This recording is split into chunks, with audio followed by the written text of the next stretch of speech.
to be honest, team, it's like I laugh quite a lot when I'm doing this show. And I think it is a bit because if you don't laugh, you'll cry. And I laugh because of the utter incompetence. And tonight, this is fucking hilarious. Not because it's good news, but just, it's like I met someone in the weekend who was the embodiment of Mr. Bean. Like, looked like, walked like, honestly, Mr. Bean. And, you know the story with Mr. Bean. Everything fails. Except the difference with Mr. Bean is everything fails, then often there's a miraculous event at the end and it comes together. It's not coming together for these guys. They're just the narrative of the Mr. Bean without landing at the end. They're not landing the jump. And here's another example. Oh my, Harumai, welcome to 3 News. Another exclusive, remember? Another leak. The media over the next few days, we've exclusively seen is going to be heard a lot. You just heard the one from TVNZ. Here's the one from 3. A leaked report authored by the government's expert ministerial advisory group warns the Aratiri ferry should be retired next year. That's 4 years ahead of the government schedule.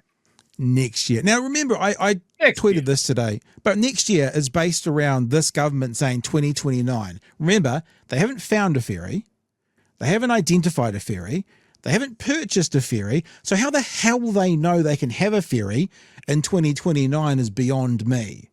There's a world of difference between going, hey, look, if IREX had still been going, those were due to start coming on stream 2026. Yeah. The world of difference going, we're going to have to patch some capability for a year. Not fucking, 3-4 years? Well, but 4 years based on them telling us it's going to be 2029 when they haven't purchased, they haven't found, they're still looking. So 2029 means nothing until they book it. What if every single place that makes ferries around the world is booked up until 2031?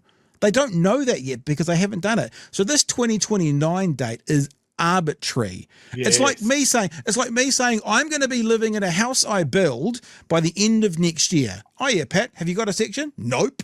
No. Have you drawn up plans? Nope. No. Have you got a builder? Nope.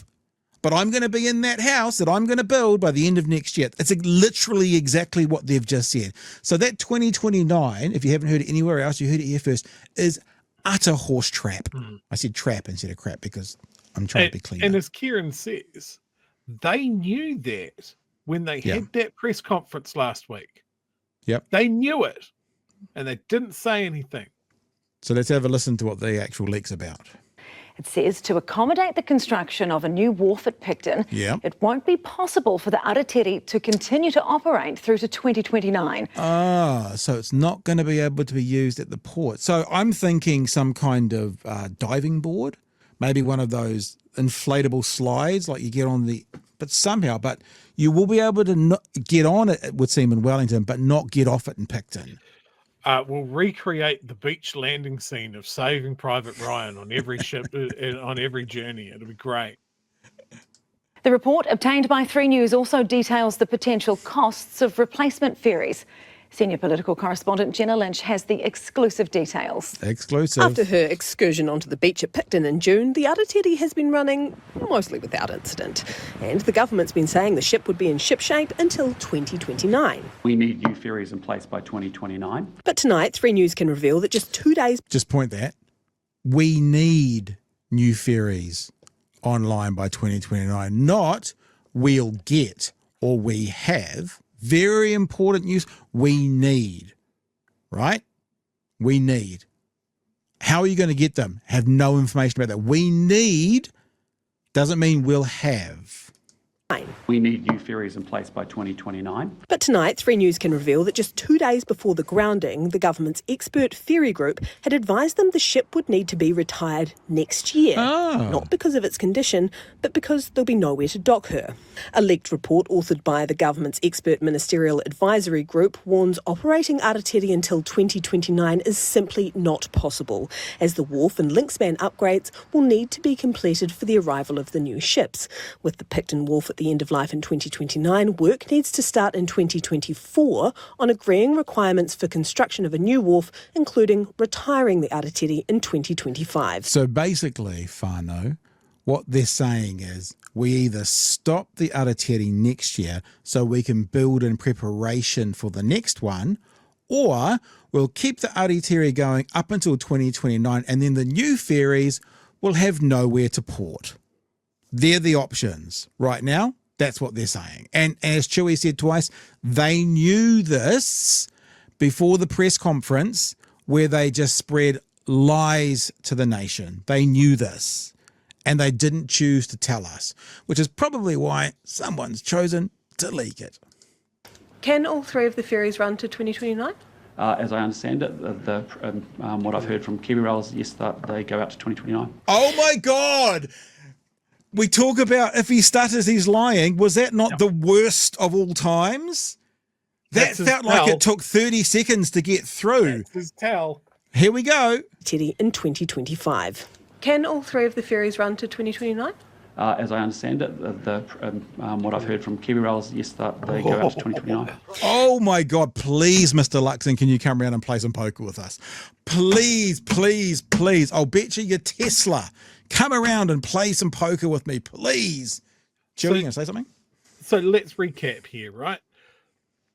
Right from the get-go, Nicola Willis said that the IREX project was a massive failure of scope and that it just was emblematic of poor Labor project management. Yep. We said at that point that she was lumping in the costs of the improved port facilities that were needed, A, for the bigger ferries, B, for seismic response, and C, for climate change reasons. Those are all valid, and her shit canning the ferry project was not going to change the fact that new port facilities would need to be built. Picton's especially is over 100 years old. It's at the end of its useful life. Okay, they're solving that problem by splitting that out of the ferry project, but it's still coming back to haunt them because National does not think in long terms. It does not think in cohesive project terms. These were all things that Labor had an answer for. It was all part of the single IREX project. By splitting it out, they have not solved anything. They're terrible. They're not good at this. And the thing is, they're not good at this. And they're not good. Then, you know what? To be a liar is actually quite hard. Speaking from experience, to be a liar is really hard to pull it off.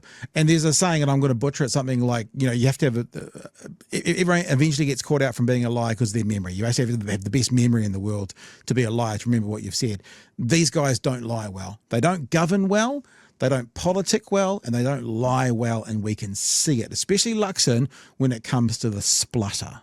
Nearly a year after Finance Minister Nicola Willis made the call to cancel the previous government's IREX ferry replacement project, the government last week announced it would establish a new company to procure 2 new ferries to be operational by 2029.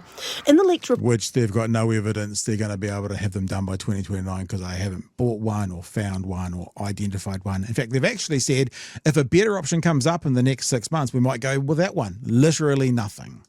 From the group, ministers were advised that they should operate on the default position that, based on market soundings, 2 new ships can be procured and delivered by the end of 2027, at least a year before the 2029 operation date announced last week. Did the government dilly-dallying all that time mean we could have missed out on a better ferry deal? Yes. However, that's exactly what the group said, Yes. that it was concerned the government ran the risk of missing out on some options due to delays caused by Kiwi Rail working to settle a claim with Hyundai.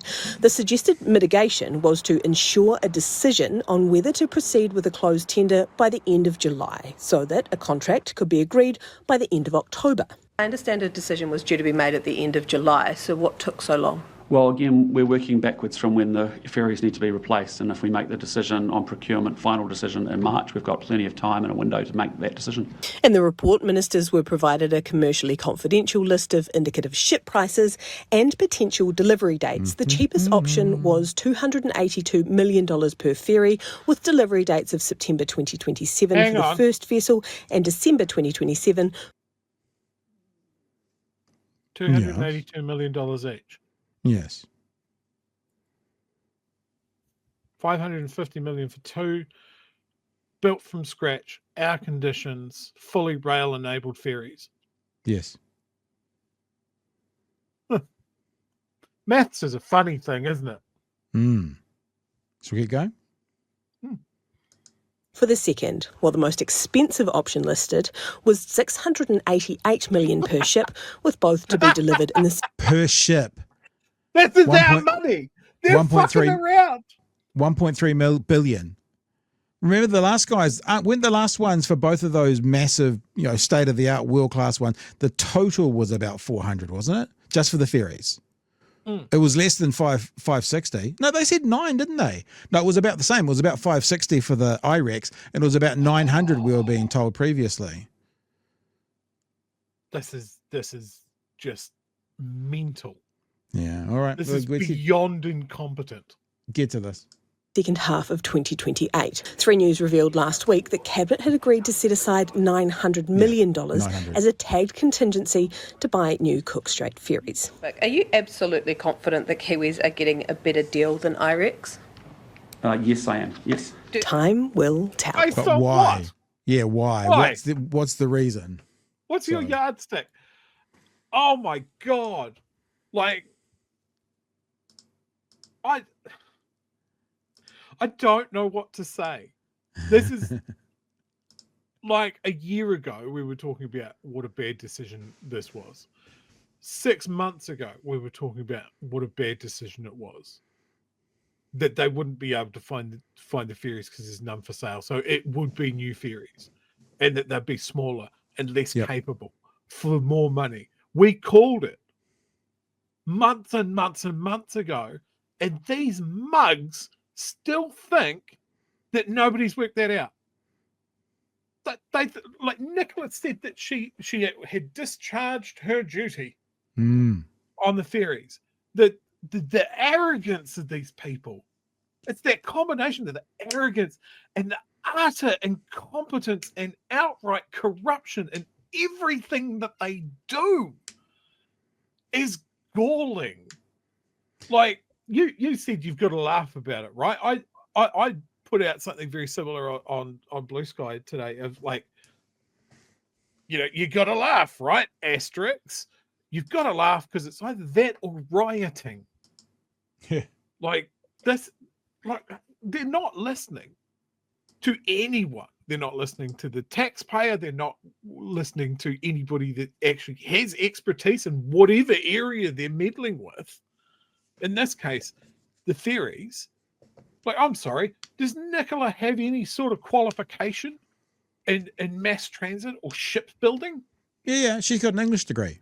That's the same thing, isn't The it? curriculum has changed a lot.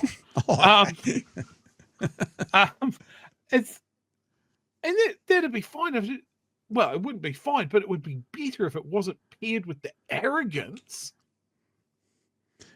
It's almost that saying, it doesn't matter what you say as long as you say it loud enough. If you show confidence, if you say it loudly and walk out of the room, it's that kind of vibe.